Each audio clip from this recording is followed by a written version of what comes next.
Hojai district civil হস্পিটেলত মই এবাৰ আহিছিলোঁ।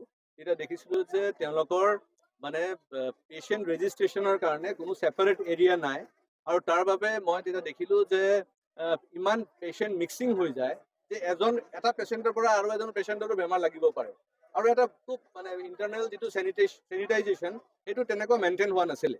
ছুপাৰিনটেণ্ডেণ্ট ডাঙৰীয়াৰ লগত কথা পাতি মই ক'লোঁ ইয়াৰ সমাধানৰ ৰাস্তা কি আছে। তেখেতে ক'লে যে আমি যদি ৰেজিষ্ট্ৰেশ্যন আৰু ৱেইটিং এৰিয়াটো হস্পিটেলৰ মেইন বিল্ডিঙৰ পৰা বাহিৰত কৰি দিওঁ তেতিয়াহ'লে এইখিনি অলপ ভাল থাকিব পাৰিব। সেইকাৰণে মই আছাম লিংগুইষ্টিক মাইনৰিটি ডেভেলপমেণ্ট বৰ্ডৰ ফালৰ পৰা 30 লাখ টকা দিয়া গৈছিলে, আৰু সেই 30 লাখ টকা দি আমি এই বিল্ডিংটো আমি বনালোঁ। আৰু এই বিল্ডিঙৰ ভিতৰতে আপোনাৰ এতিয়া ৰেজিষ্ট্ৰেশ্যন হ'ব, পেচেণ্ট ৰেজিষ্ট্ৰেশ্যন, আৰু ইয়াতে পেচেণ্টৰ লগতে তেওঁৰ যে এটেণ্ডেণ্ট আছে তেওঁলোকৰ ৱেইটিং ৰুমৰ কাৰণে ইয়াতে ব্যৱস্থা কৰা হ'ল। এতিয়া হ'ব কি যে হস্পিটেলৰ যিটো মেইন বিল্ডিং আছে সেই বিল্ডিংটো চাফ চুতৰা হৈ থাকিব, তাতে মানে বেমাৰী ট্ৰান্সফাৰ হোৱাটো মানে আৰু ইজি হৈ যাব, মানে চাফ চুতৰা হৈ থাকিব। এতিয়া কথাটো হ'ল যে আজি ইয়াৰ অপেনিং হ'ল।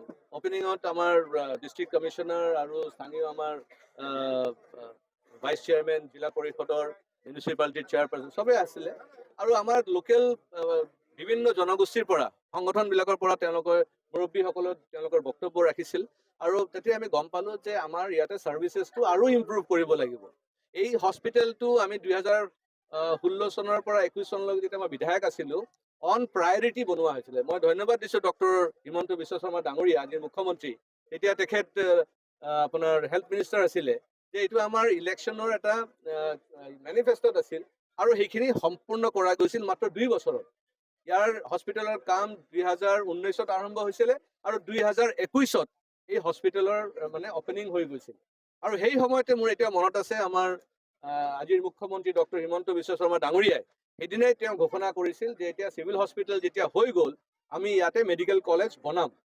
যিয়ে নহওক মেডিকেল কলেজৰ এতিয়া প্ৰচেছ চলি আছে, কি আছে আমি আগন্তুক দিনত গম পাই যাম। কিন্তু আমি আকৌ মুখ্যমন্ত্ৰী ডাঙৰীয়াক ৰিকুৱেষ্ট কৰিম যে আমি যিমান সোনকালে পাৰোঁ আমাৰ ইয়াতে যদি মেডিকেল কলেজটো আমাৰ কাম আৰম্ভ হৈ যায় বা সম্পূৰ্ণ হৈ যায় তেতিয়াহ'লে আমাৰ এই অঞ্চলৰ মানুহখিনি লাভৱান হ'ব।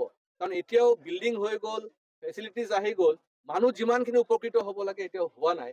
এতিয়াও আমি দেখা পাই আছোঁ দুখীয়া মানুহ ইয়াতে লোকেল যিবিলাক মানে আপোনাৰ কি প্ৰাইভেট নাৰ্ছিং হোম আছে তাতে ট্ৰিটমেণ্ট ল'ব যায়, তাতে গ'লে তেওঁলোকৰ বহুত খৰচ পাতি হৈ যায়, মাটি বাৰী তেওঁলোকে বিক্ৰী কৰিবলগীয়া হৈ যায়, আৰু তাৰপিছত যেতিয়া অৱস্থা খুবেই বেয়া হৈ যায় পেচেণ্টক তেওঁলোকক ঠেলি পঠায় আপোনাৰ গুৱাহাটীলৈ। এইকাৰণে এইবিলাকৰ পৰা বাচিব হ'লে আমি আমাৰ ছাৰ্ভিচেছটো আৰু ইম্প্ৰুভ কৰিবলৈ সেই বিষয়লৈ আজি চৰ্চাও হৈছে, আৰু আমি আশা ৰাখিছোঁ যে এই বিল্ডিংটো বহুত ভাল হ'ল, ইনফ্ৰাষ্ট্ৰাকচাৰ ভাল হৈ গ'ল, তাৰ লগে লগে ছাৰ্ভিচেছবিলাক যদি আৰু ইম্প্ৰুভ কৰা যায় তেতিয়া আমাৰ হোজাই অঞ্চলৰ মানুহখিনি উপকৃত হ'ব।